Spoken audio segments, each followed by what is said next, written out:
Hello folks, Joe G here with Masshole e-bikes and drones. Welcome. I hope you're having a great day. Today what I'm going to be doing is showing you some of the settings that I have on my DJI Mini 5 Pro, and the purpose of this is to show you how I attempt to get nice, smooth, cinematic filming while I'm up in the air. And hopefully, if you like it, maybe it will help you with your flying as well. So with that being said, let me show you my screen at this point. So right now you're looking at me and my ugly mug. Let me go into the main menu. I'm going to go up into the top right hand corner and hit those three buttons to get into the main menu. Right now it always opens up on safety. You can see that I have it set to bypass with the obstacle avoidance. That's not going to be an issue. I'm going to be high up in the air, so that's not going to be a problem, but that's generally what I leave it on when I do fly. Where I'm interested in going is into control. Okay, in control I am going to basically customize one of my rear buttons on the controller. So I'm going to go into here, and you can see now at the top it shows you the two buttons that are located on the back of the remote control, the C1 and the C2.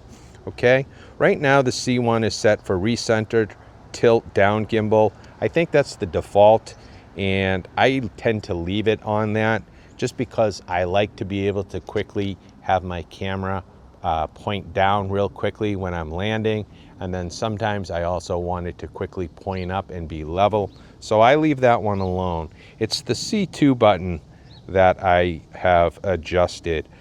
I don't remember what the default setting was. Let's say it was the same, but what you can do is just click on it and then you can pick cruise control. The reason I use cruise control is because it helps with my overall filming. What it allows me to do is not have to focus on one aspect of making my images look really smooth, okay? And that's by maintaining a constant speed. So what I do is by setting the C2 button, I can put the drone up into the air, get it to the speed that I like, continue to hold on to the joystick, the right joystick, and then just hit that button and the cruise control will come on, and then I don't have to worry about that part of my flying anymore. I can let go of that stick. The drone is just going to maintain its speed, it's going to maintain its direction. However, I'm still able to control where the drone goes with the left joystick. By turning it, it will just maintain that speed for me. You can do other features with the cruise control as well, but for today I'm just going to be focusing in on maintaining the speed. So that's set. Now I'm going to show you what I have my Expo settings at. So let me show you that. Okay, the gain and Expo tuning. I'm not going to go into a lot of detail here. There are other people on YouTube who do a much better job than I do.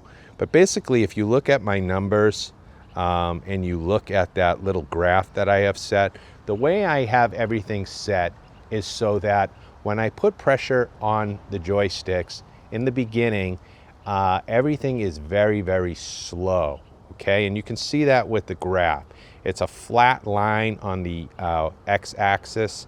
Okay, so everything I'm going to do, it's going to start off slow, and the more pressure you add to the joysticks, the faster the motion will become. Okay, normally when you get the drone, it's set to be basically you get that straight line where everything is moves too quickly. The drone basically yaws left and right too quickly. The up and down is too quick. Everything just moves too quickly. So what I've done is gone into the gain and Expo tuning, and I've slowed everything down to almost the slowest it can be.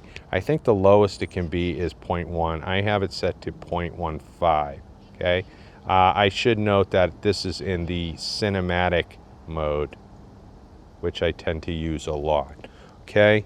I've also basically decrease the speed at which the gimbal tilts.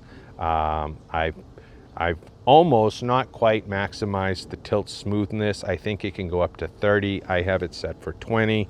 I've also really slowed down the maximum roll speed. So basically the gimbal only moves 10 degrees per second. Now that might be too low for a lot of you out there, but I like it. It's just a matter of preference. You can set it any way you like. If you would rather it be faster or slower, you can change that.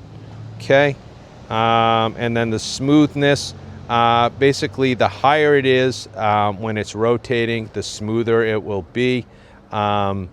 I have it again set so that the gimbal is very, very smooth. The highest you can set it to is 30. That's the smoothest.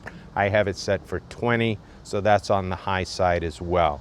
I'm just looking to have every movement up in the sky be really smooth and gentle, not jerky like you see with a lot of drone films. Okay, so now that I've shown you that, let me go back into the main screen. And we're going to take off, and I'm going to show you what I can do with these settings. So I'm going to go ahead and start my drone up. You're going to see it go up.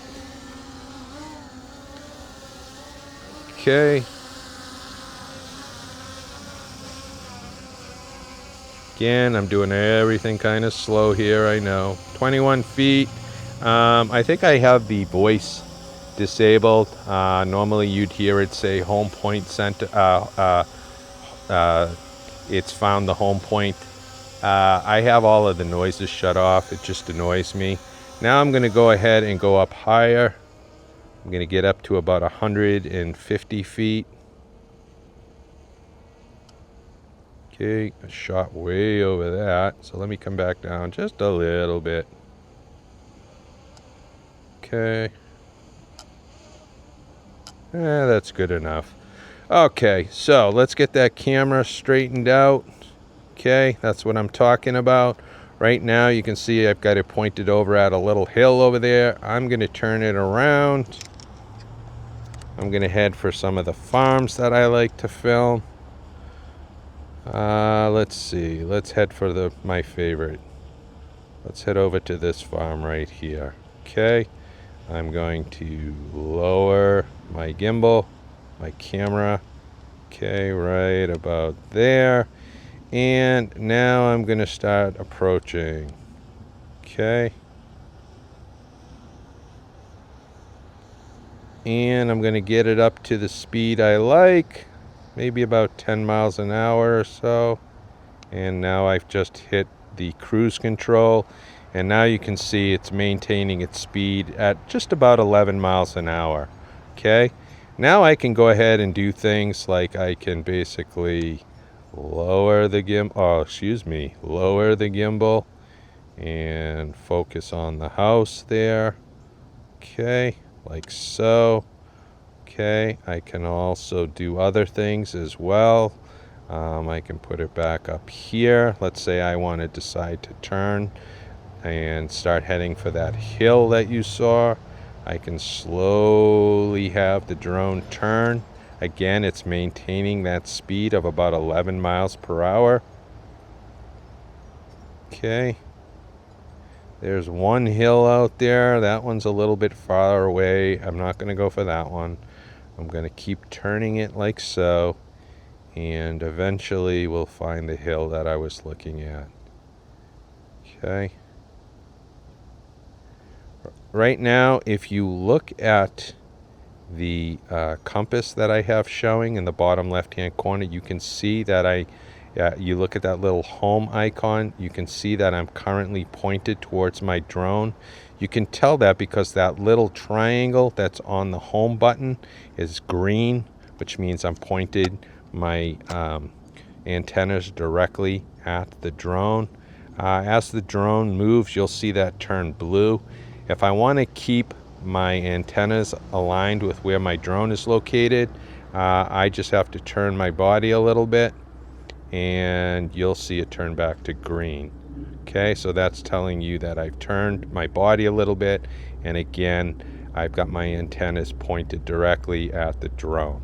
Now mind you, I'm talking about the flat sides of the antennas, not the tips of them.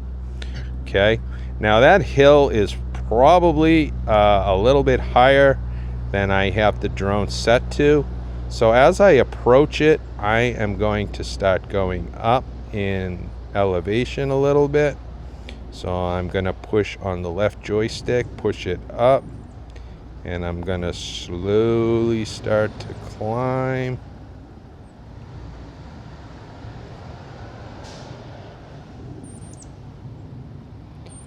And I would say about 200 feet I should be fine.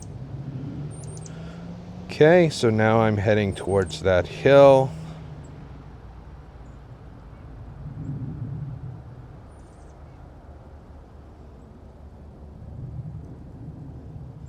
The question is, am I high enough? This should be interesting. As I get closer, I'll make a decision here. I think I'm just about high enough, but you know what? I'm a little bit paranoid, so I'm going to go up just a little bit. There we go. I think we're good now. Yeah, so now we're going over that hill. You can see the trees underneath. Okay, still got a lot of leaves on the trees, considering that we're in the first week of November. We have had a mostly warm fall. The last few weeks, maybe the last week especially, we've started to get some really cold weather. But overall, it's been a really warm and a really dry autumn around here. And so the leaves have been holding on. Okay, now we're flying over development. Now what I want to do is I want to slowly and smoothly turn my drone back around. Notice no jerky movements of the camera, just nice and slow. Okay.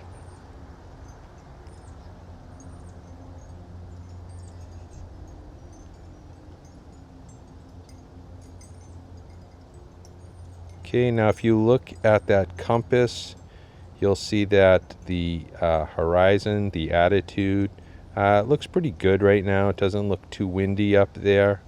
Tonight we're supposed to be getting some severe winds. We're supposed to be getting winds up to 60 miles an hour. I wouldn't recommend flying in that weather, but right now things are looking pretty good.